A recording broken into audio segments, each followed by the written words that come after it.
তো হে ভিউয়ার্স, কেমন আছেন সবাই? আশা করব সবাই ভালো আছেন। তো আজকে আমরা এক্সপ্লেন করছি ইনফিনিটি চেম্বার মুভিটা। আর এই মুভিটা বানানো হয়েছে খুবই ভয়ঙ্কর একটা গল্প নিয়ে। আসলে একবার চিন্তা করুন, যদি আপনাকে এমন একটা জেলের মধ্যে বন্দি করে দেয়া হয় যেই জেলটা পুরোপুরি কম্পিউটার কন্ট্রোল করে, আর তাছাড়া যদি আপনি বারবার করে পালিয়েও বুঝতে পারেন যে আসলে আপনি কখনোই পালাতে পারেননি, আপনি একটা লুপের মধ্যে পড়ে গেছেন, তাহলে ব্যাপারটা কতটা ভয়ঙ্কর হবে সেই সমস্ত ব্যাপারটাই দেখবো আজকের এই ভিডিওতে। তো চলুন কথা না বাড়িয়ে শুরু করি আজকের ভিডিও। তো এই গল্পের শুরুতে আমরা দেখতে পারি একটা লোককে। সে যখনই তার চোখটা খুলে তখন সে খুবই অদ্ভুত একটা রুমের মধ্যে নিজেকে বন্দি অবস্থায় পায়। সে বুঝতেই পারছিল না তাকে কোথায় নিয়ে আসা হয়েছে এবং সে এখানে কিভাবে এলো।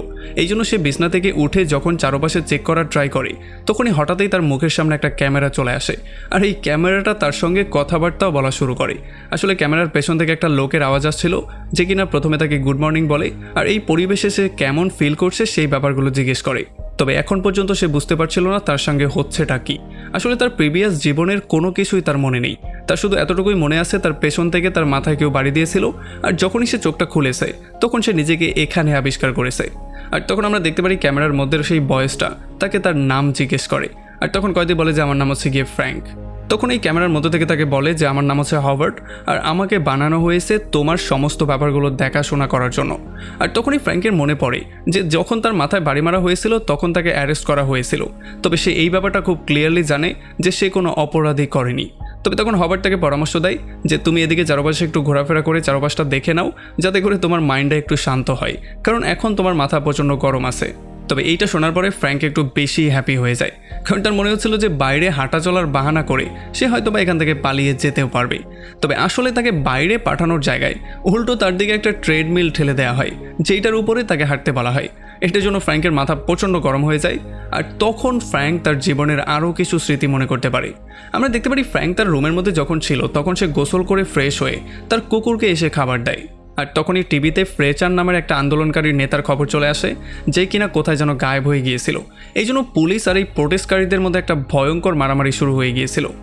তারপরে প্রেজেন্ট টাইমে ফ্র্যাঙ্ক এই জেলখানার মধ্যে আবারও সেই ক্যামেরার সঙ্গে কথাবার্তা শুরু করে আর তার কাছে খাবার চায়। আর খাবার চাওয়ার পরে সে ক্যামেরাকে বলে যে আমার কুকুরটা কিন্তু এখনও আমার ঘরে আছে, কেউ কি আমার কুকুরটার খেয়াল রাখছে, কারণ বেশি দিন না খেয়ে কিন্তু সে বাঁচতে পারবে না। তবে এখানে হবার্ট তাকে ক্লিয়ার করে এটা বলে দেয় যে এই ব্যাপারে আমি তোমার কোনো সাহায্য করতে পারবো না। এখন এতে করে ফ্র্যাঙ্কের মাথা প্রচণ্ড গরম হয়ে যায়। এই জন্য সে ক্যামেরার মধ্যে জোরে একটা পাঞ্চ করে দেয়। এই জন্য হবার্ট এই ক্যামেরাটাকে সেখান থেকে সরিয়ে ফেলে আর ফ্র্যাঙ্কের পুরো রুমটা পুরো অন্ধকার হয়ে যায়। আর একটু পরে যখন আবার ফ্র্যাঙ্কের রুমের মধ্যে আলো ফিরে আসে তখন হবার্ট দেখতে পারে যে ফ্লোরের কিছু জায়গাতে পানি পড়ে আছে। আর যখন সেই সম্পর্কে ফ্র্যাঙ্ককে জিজ্ঞেস করে তখন ফ্র্যাঙ্ক বলে যে প্রস্রাব করার মতো কোনো জায়গা আমার হাতে ছিল না, এই জন্য বাধ্য হয়ে আমি এখানে কাজটা সেরে দিয়েছি। তবে তখন হবার্ট এখানের বাথরুমের দরজাটা খুলে দেয় আর সে বলে যে পরবর্তী টাইম থেকে তুমি এখানে চাইলে যেতে পারো। তবে এরপরে যখনই ফ্র্যাঙ্ক বাথরুমের মধ্যে যায় তখন 1 সেকেন্ডের মধ্যে দরজাটা বন্ধ হয়ে যায়। আর বাথরুমের মধ্যে থেকেই ফ্র্যাঙ্ক এটা বুঝতে পারে যে হবার্ট তার রুমটাকে পরিষ্কার করছে। আর তখন ফ্র্যাঙ্কের মনে পড়ে তার জীবনের অন্য কিছু স্মৃতি। আমরা দেখতে পারি এইবার ফ্র্যাঙ্ক একটা কফি শপে ছিল আর এখানে সে কাউকে খুঁজছিল। আর চারপাশে অনেকক্ষণ খোঁজাখুঁজি করার পরে যখন সে তাকে পায় না তখন সে এখানে একটা কফি অর্ডার করে। আর এদিকে জেলের মধ্যে যখন ফ্র্যাঙ্ক বাথরুম থেকে মধ্যে আসে তখন তাকে আবারও খাবার দাবার দেওয়া হয়। আর এই খাবার দাবার খাওয়ার সময় সে বারবার করে ক্যামেরার সঙ্গে কথা বলার ট্রাই করে। সে বারবার করে তার নাম নিচ্ছিল আর সে বারবার করে হবার্ট হবার্ট বলছিল। এই জন্য ক্যামেরাও বারবার করে তার নাম নিচ্ছিল আর তাকে ফ্র্যাঙ্ক ফ্র্যাঙ্ক বলে উত্তর দিচ্ছিল। এইটা শোনার পরে ফাইনালি ফ্র্যাঙ্ক বুঝতে পারে যে এতক্ষণ ধরে সে কোনো মানুষের সঙ্গে কথা বলছিল না, সে কথা বলছিল একটা কম্পিউটারের সঙ্গে। আর এই জন্য তার মাথা এতটাই গরম হয়ে যায় যে সে চারপাশের দেয়ালগুলো পেটানো শুরু করে। সে কি করবে বুঝতেই পারছিল না, সে চাইছিল এটা ভেঙে কোনো রকমে বেরিয়ে পালিয়ে যেতে।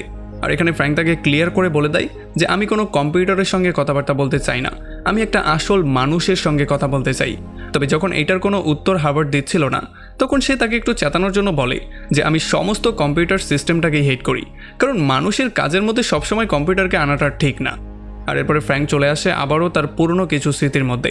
আমরা দেখতে পারি সে আবারও সেই কফি শপে চলে আসে যেখানে সেই মেয়েটার থেকে সে কফি নিয়েছিল। এখানে সে দেয়ালে লাগানো একটা লেজার দেখতে পারে আর তার পাশেই কিছু পিকচার সে দেখতে পারে।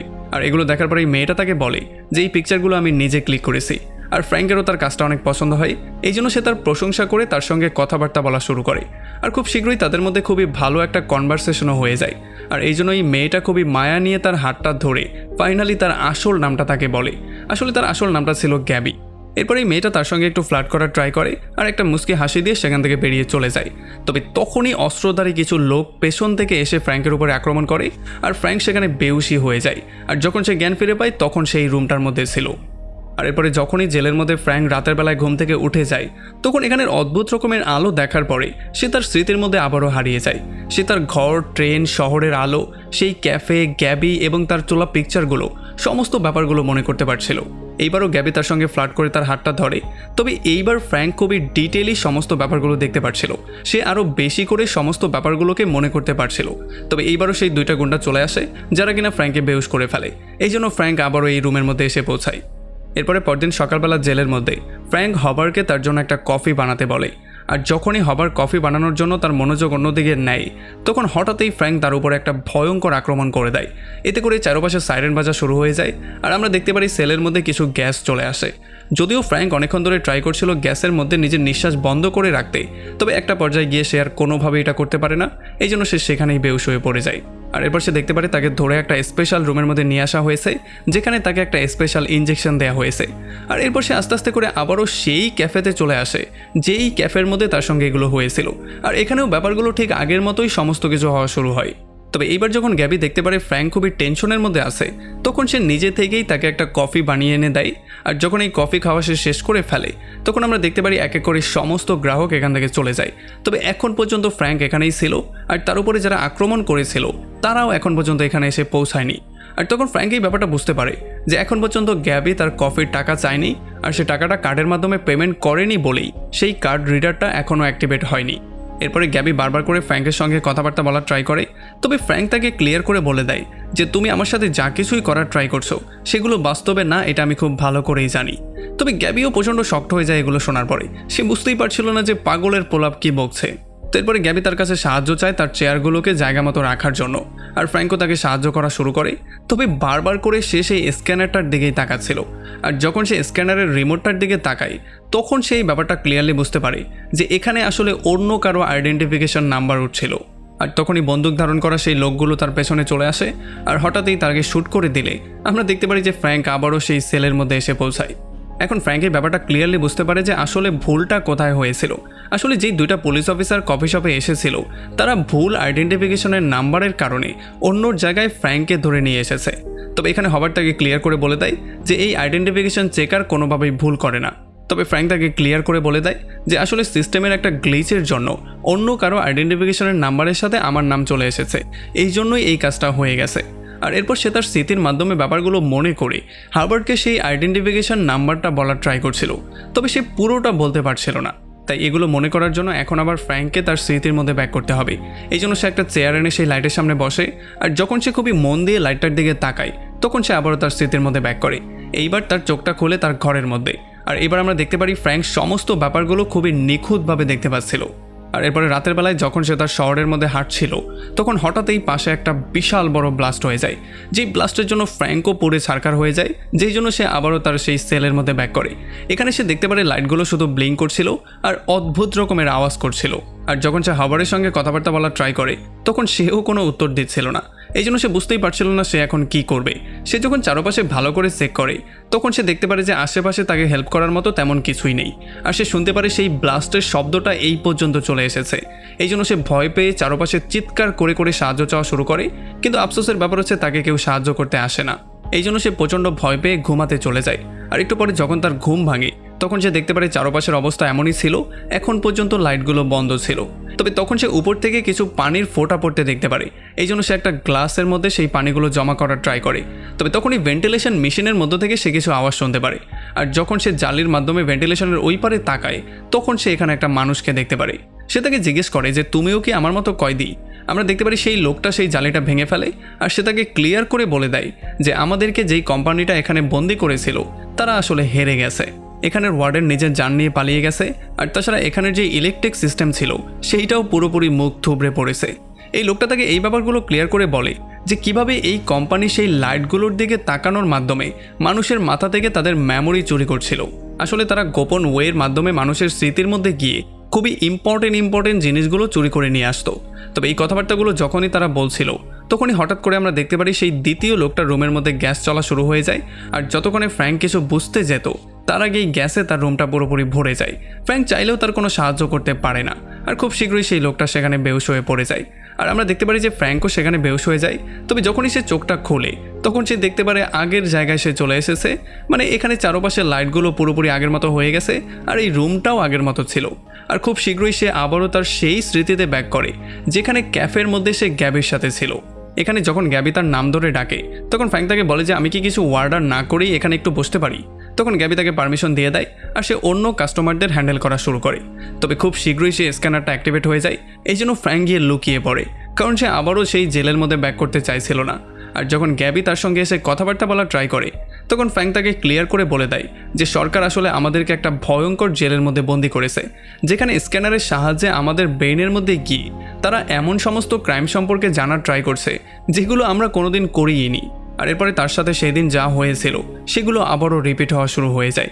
আমরা দেখতে পারি তার ঘর, তার সকালে ঘুম থেকে ওঠা, ক্যাফেতে যাওয়া, গ্যাবি, হাওয়ার, ক্যামেরা এবং তার পেছন থেকে দুইটা গুলির আওয়াজ, এগুলো বারবার করেই রিপিট হচ্ছিল। আসলে যখনই সে গ্যাবির কাছাকাছি থাকতো তখন এই ব্যাপারগুলো বারবার করে রিপিটেশনের মধ্যে চলে আসতো, আর গ্যাবি বারবার করেই তার সমস্ত স্মৃতির মধ্যে আসা শুরু করে দেয়। এই জন্য একটা সময় ফ্র্যাঙ্কের মনে হয় যে সে যেগুলো দেখছে এই ব্যাপারগুলো সম্পূর্ণ সত্য, আর গ্যাবি হয়তোবা তার লাইফের একটা পার্ট। আর একদিন যখন সে গ্যাবির সঙ্গে সেই ক্যাফেতে ছিল আর সেই পুলিশরা তাকে অ্যারেস্ট করতে এসেছিল, তখন গ্যাবি আর ফ্র্যাঙ্ক মিলে সেই পুলিশদের উপরে আক্রমণ করে দেয়। আর আচ্ছা রকম ধোলাই করার পরে ফ্র্যাঙ্ক সেই পুলিশদের কাছে নানান রকমের কোয়েশ্চেন করা শুরু করে। তবে তখন সেই ব্যাপারটা বুঝতে পারে যে আসলে এই ব্যাপারগুলো তার মাইন্ডের মধ্যে চলছিল। সে এই ব্যাপারগুলো গ্যাবিকে ক্লিয়ার করে বলারও ট্রাই করে। তবে গ্যাবি তাকে শান্ত থাকার পরামর্শ দেয়, আর সে বলে যে আমরা দুজন মিলে যেই কোনো ওয়েতে এই সমস্যার সমাধান খুঁজে বের করেই ফেলবো। তো এরপরে আবারও ফ্র্যাঙ্ক তার সেলের মধ্যে ব্যাক করে, আর এখানে যখন সে হবারের সঙ্গে কথাবার্তা বলার ট্রাই করে তখন সে এই ব্যাপারটা লক্ষ্য করে যে মাঝে মধ্যেই হবার কয়েক সেকেন্ডের জন্য বন্ধ হয়ে যেত, মানে তার সিস্টেমটা কাজ করতো না। এই জন্য সে আবারও স্মৃতির মধ্যে ব্যাক করে গ্যাবিকে এই সমস্ত ব্যাপারগুলো বলে দেয়। সে বলে যে মাঝে মধ্যেই হবার 12 সেকেন্ডের জন্য বন্ধ হয়ে যায়, যার মানে এখান থেকে পালিয়ে যাওয়ার এই 12 সেকেন্ডই হচ্ছে আমার কাছে একটা সুযোগ। আর ফ্র্যাঙ্ক গ্যাবিকে এই ব্যাপারটাও ক্লিয়ার করে বলে দেয় যে আজকেই সে জেল থেকে পালানোর একটা প্ল্যানিং করেছে, আর আজকেই সে এটাকে এক্সিকিউট করার ট্রাই করবে। যার মানে গ্যাবির থেকে দূরে চলে যাওয়ার সময় চলে এসেছে, কারণ এই জেল থেকে পালিয়ে যাওয়ার পরে সে আর কখনোই হয়তোবা গ্যাবির সঙ্গে মিট করতে পারবে না। যদিও গ্যাবি ছিল ফ্র্যাঙ্কের মাইন্ডের মধ্যেই বানানো, তবে তবুও গ্যাবির থেকে দূরে যাওয়ার সময় ফ্র্যাঙ্কের প্রচণ্ড খারাপ লাগে। তবে যাওয়ার আগে সে গ্যাবির কাছে ওয়াদা করে যে আমি আসল জীবনেও তোমাকে যেই কোনো ওয়েতে খুঁজে বের করব, আর তোমার সঙ্গে আমি এই সময়টা স্পেন্ড করব। আর এরপরে ফাইনালি গ্যাবি তার থেকে টাকা নিয়ে তার ওয়ার্ডার অ্যাক্টিভেট করে দেয়, আর তখনই ফ্র্যাঙ্ক গ্যাবিকে একটা কিস করে দেয়। আর একটু পরেই সেই দুইটা পুলিশ এখানে চলে আসে আর তার পেছন দিয়ে দুইটা গুলি করে দেয়, যেই জন্য ফ্র্যাঙ্ক আবারও সেই সেলের মধ্যে ব্যাক করে। এখানে আসার সঙ্গে সঙ্গেই হবার্ট তার সঙ্গে কথাবার্তা শুরু করে, এই জন্য ফ্র্যাঙ্ক তার কাছে এক কাপ কফি চায়। আর এরপর সে বাথরুমের দরজাটা খোলায়, আর বাথরুমের দরজার মাঝখানেই সে দাঁড়িয়ে পড়ে যাতে করে দরজাটা বন্ধ না হয়। আর এরপরে যখন হঠাৎ করেই হবার্ট 12 সেকেন্ডের জন্য বন্ধ হয়ে যায় তখন সে দৌড়ে এসে ক্যামেরাটার মুখে একটা কাপড় পেঁচিয়ে দেয়। আর এরপরে বাথরুম থেকে একটা লোহার পাইপ নিয়ে সে দৌড়ে অন্য একটা জায়গায় গিয়ে লুকিয়ে পড়ে। তবে একটু পরে যখন আবারও হবার্ট চালু হয়ে যায় ততক্ষণে রুমের মধ্যে রুমটা পরিষ্কার করার সেই রোবটটা চলে আসে। ফ্র্যাঙ্ক সেই লোহাটা দিয়ে রোবটটার উপরে আক্রমণ করে দেয় আর সেটাকে ভেঙে চুরমার করে ফেলে। আর এরপর সেখান থেকে পালিয়ে সে কোনো রকমে হলে চলে আসে, আর সেখান থেকে একটা সিঁড়ি বেয়ে এই আন্ডারগ্রাউন্ড জেল থেকে ফাইনালি বাইরে বেরিয়ে আসে। সে দেখতে পারে সে এখন একটা মরুভূমির মাঝখানে আছে, যেটা কিনা চারপাশে পাহাড় দিয়ে ঘেরা ছিল। এই জন্য সে পালিয়ে যাওয়ার জন্য দৌড়ানো শুরু করে, আর দৌড়াতে দৌড়াতে সে একটা গ্যাস স্টেশনে চলে আসে। এখান থেকে সে একটা পানির বোতল নিয়ে খাওয়া শুরু করে। তবে তখনই সে দেখতে পারে সেই পিকচারগুলো যেগুলো সে গ্যাবির ক্যাফেতে দেখতে পেয়েছিল। এই জন্য তার হাত থেকে বোতলটা পড়ে যায়, আর আমরা দেখতে পারি সে আবারও সেই সেলের মধ্যে ব্যাক করে। এখন এখানে ফ্র্যাঙ্ক বুঝতে পারে যে আসলে সে যেই পালিয়ে যাওয়ার প্ল্যানিংটা করেছিল সেটা ছিল তার একটা ভ্রম, আর এটার জন্য তার মাথা প্রচণ্ড গরম হয়ে যায়। সে চিৎকার চেঁচামেচি করা শুরু করে, আর ফাইনালি সে সিদ্ধান্ত নেয় সে এখানে কোনো খাবার দাবার খাবে না, সে ক্ষুধার যন্ত্রণা সহ্য করেই মারা যাবে। আর সে হবার্টকে বলে যে যদি তুমি আমাকে বাইরে বের না করো তাহলে আমি না খেয়েই এখানে মারা যাব। আসলে হবার্টকে সে চ্যালেঞ্জ করার ট্রাই করছিল, কারণ হবার্টকে টাস্ক দেওয়া হয়েছিল তাকে জীবিত রাখার, আর যদি সে না খেয়ে মারা যায় তাহলে সেই টাস্কটা পূরণ করতে পারল না। আর এর একটু পরেই আমরা দেখতে পারি ফ্র্যাঙ্কের সেই সমস্ত ব্যাপারগুলো মনে পড়ে যায় যে আসলে তাকে কেন এই জেলের মধ্যে ধরে আনা হয়েছিল। আসলে বাস্তব জীবনে ফ্র্যাঙ্ক ছিল সেই সমস্ত মানুষদের একজন যারা কিনা রোবট এবং মেশিনদের বিরুদ্ধে সবসময় প্রোটেস্ট করত। সে সেই গ্রুপের একজন মেম্বার ছিল, আর এই জন্য সেই মেশিনদের নষ্ট করার জন্য একটা ভাইরাসও বানিয়েছিল যেটার হার্ড ড্রাইভ কিনা তার কাছে ছিল। তবে যখন তাকে অ্যারেস্ট করা হয়েছিল তখন সে ফাইনালি তার মাইন্ডের ডিপ পার্টটাকে ব্লক করতে সক্ষম হয়ে গিয়েছিল। আর এই জন্য কোম্পানি কোনোভাবেই ফ্র্যাঙ্কের মাইন্ডের ভেতরে গিয়ে সেই ভাইরাসটা সম্পর্কে কিছুই জানতে পারছিল না। আর এই জন্য হবার্টকে টাস্ক দেওয়া হয়েছিল যাতে করে সে ফ্র্যাঙ্ককে জীবিত রাখে আর তার ভেতর থেকে জিনিসটা বের করার ট্রাই করে। তবে এখন ফ্র্যাঙ্ককে বাঁচানোর জন্য হবার্টকে তার দরজাটা খুলতেই হবে। তবে আমরা দেখতে পারি হবার্ট এমনটা না করে তাকে সরাসরি না করে দেয়। এই জন্য ফ্র্যাঙ্কের মাথা প্রচণ্ড গরম হয়ে যায়। এই জন্য সে হবার্টকে নানান রকম করে থ্রেট করা শুরু করে। আর এর একটু পরে হবার্ট দরজাটা খুলে দেয়, কারণ ফ্র্যাঙ্কের থ্রেটে সে ভয় পেয়ে গিয়েছে। এই জন্য ফ্র্যাঙ্ক জলদি করে যখন বাইরে আসে তখন সে এখানে একটা রিমোট কন্ট্রোল পেয়ে যায়। সে দেখতে পারে এখানে আসলে কেউই ছিল না এটাকে কন্ট্রোল করার মতো। আর এখানে সে নিজেই এটাকে কন্ট্রোল করে হবার্টকে দরজা খোলার জন্য থ্যাংক ইউ বলে সারা জীবনের জন্য গুড বাই বলে বেরিয়ে চলে আসে। এরপরে যখন সে বাইরে বেরিয়ে আসে তখন সে দেখতে পারে সে পাহাড় দিয়ে ঘেরা এমন একটা জায়গায় আছে যেখানে বরফ পড়ে জমেছিল। আর যখনই সে হাঁটতে হাঁটতে একটু সামনে যায় তখন সে বুঝতে পারে যে এটা হচ্ছে গিয়ে সেই জায়গাটা যেটার পিকচার সে গ্যাবির সেই ক্যাফেতে দেখতে পেয়েছিল। এই জন্য সে প্রচণ্ড হতাশ হয়ে মাটিতে বসে পড়ে, কারণ তার মনে হচ্ছিল যে হয়তোবা এইটাও তার মনের ভ্রম। তবে তখনই এখানে দুইটা আসল মানুষ চলে আসে যারা কিনা ফ্র্যাঙ্ককে দেখার পরে তাকে উদ্ধার করে ফেলে। আর ফাইনালি তাকে বাসায়ও পৌঁছে দেওয়া হয়। আর আমরা দেখতে পারি টিভিতে এই খবরটাও প্রচার হয়ে যায় যে এই জেল থেকে জীবিত বেরিয়ে আসা প্রথম মানুষ ছিল ফ্র্যাঙ্ক। আসলে এই জেলটা মিলিটারিরা 2 বছর আগেই বন্ধ করে দিয়েছিল, তবে সেটার সিস্টেমটা এখনও রয়ে গিয়েছিল যেটা কিনা উইন্ডমিলের এনার্জির মাধ্যমে চলছিল। আর তাছাড়া সেখানে যেই 300 কয়েদি ছিল সেই কয়েদিদের মধ্যে কেউই জীবিত ছিল না, শুধুমাত্র কিভাবে যেন ফ্র্যাঙ্ক বেরিয়ে চলে এসেছে।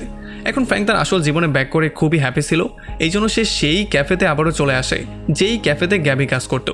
আর যখনই গ্যাবি তাকে কফি দেয় তখন সে তাকে থ্যাংক ইউ বলে। তবে তখন এই মেয়েটা বলে যে আমার নাম গ্যাবি না, আমার নাম হচ্ছে গিয়ে মার্লিন। আর এমন একটা ইন্টারেস্টিং পয়েন্টে এই পুরো মুভিটা এখানেই শেষ হয়ে যায়।